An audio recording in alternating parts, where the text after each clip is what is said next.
নমস্কার বন্ধুরা, রকমারি রান্নাঘরে তোমাদেরকে স্বাগত। আজকের আমার রেসিপি হলো এগ চাউমিন। একদম দোকানের মতন টেস্টি খেতে লাগবে। চলুন বন্ধুরা, দেখা যাক আজকের আমার রেসিপিটা। এগ চাউমিন বানানোর জন্য আমি নিয়ে নিয়েছি ক্যাপসিকাম কুচি, গাজর ও বিন কড়াই কুচি। দেখতেই পাচ্ছ আমি কিছু আড়াআড়িভাবে কেটে নিয়েছি পেঁয়াজ কুচি আর পেঁয়াজ কালি, আর নিয়ে নিয়েছি বাঁধাকপি কুচি। আমি এগুলি ভালোভাবে সুন্দরভাবে কেটে নিয়েছি, তোমরা এরকমভাবে কেটে নেবে। এবার আমি কড়াইতে একটু জল গরম হয়ে গেছে, উপর থেকে দিয়ে দিলাম তেল, দিয়ে দিলাম চাউমিন। একটু ভালোভাবে নাড়াচাড়া করে নিয়ে কিছুক্ষণ ধরে একটু ফুটিয়ে আমি চাউমিনটি সিদ্ধ করে নেব। চাউমিনটি আমার সিদ্ধ হয়ে গেছে। এবার আমি জলটাকে একটা পাত্রের মধ্যে দিয়ে আমি জলটা ঝারিয়ে নিয়েছি। দেখতেই পাচ্ছ চাউমিনটা আমার কত সুন্দর হয়েছে, একে অপরে জড়িয়ে যায়নি।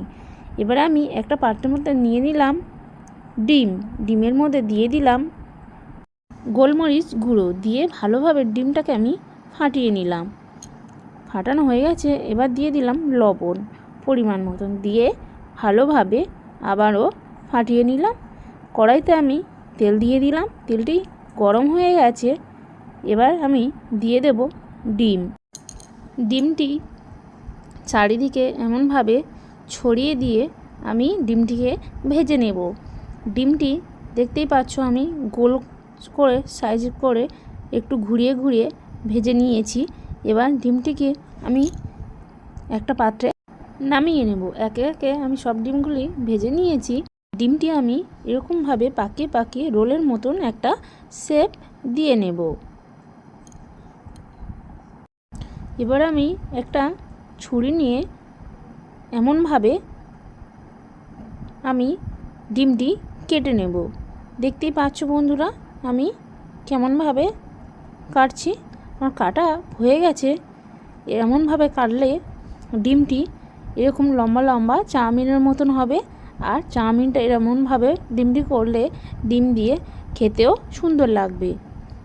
এবার একই কড়াতে আমি দিয়ে দিলাম তেল, দিয়ে দিলাম পেঁয়াজ কুচি দিয়ে একটু নাড়াচাড়া করে নেব।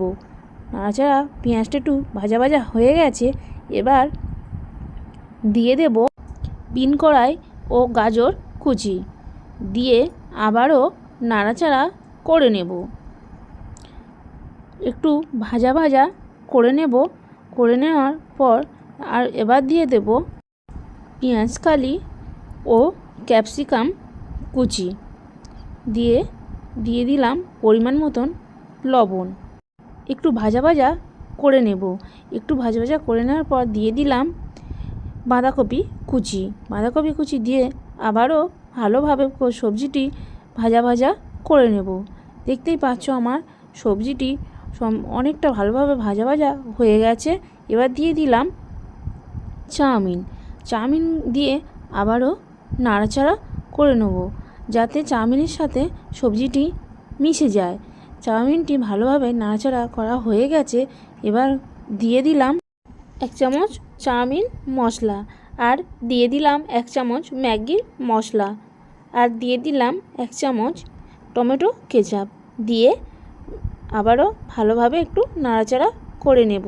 তোমরা ম্যাগির মশলাটা না চাইলে নাও দিতে পারো, কোনো অসুবিধা নেই।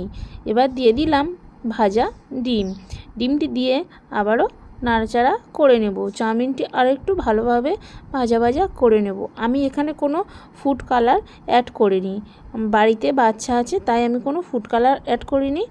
ফুড কালার খেলে বাচ্চাদের খুব অসুবিধা হয়, তাই আমি অ্যাড করিনি। তোমরা চাইলে ফুড কালার অ্যাড করতে পারো। আমার সম্পূর্ণ চাউমিনটি রেডি হয়ে গেছে। দেখতেই পাচ্ছ বন্ধুরা আমার চাউমিনটি কত সুন্দর হয়েছে, আর একদম পুরো সিম্পলভাবে হয়েছে, খুব সাদাভাবে, কোনো কালার নয়, কোনো কিছু নয়। এমনভাবে তোমরা বাড়িতে অবশ্যই ট্রাই করো বন্ধুরা, দেখবে খেতে খুব সুন্দর লাগবে। আর আমার ভিডিওটি ভালো লাগলে বন্ধুরা লাইক অ্যান্ড সাবস্ক্রাইব করে দিও ও কমেন্ট করতে ভুলো না।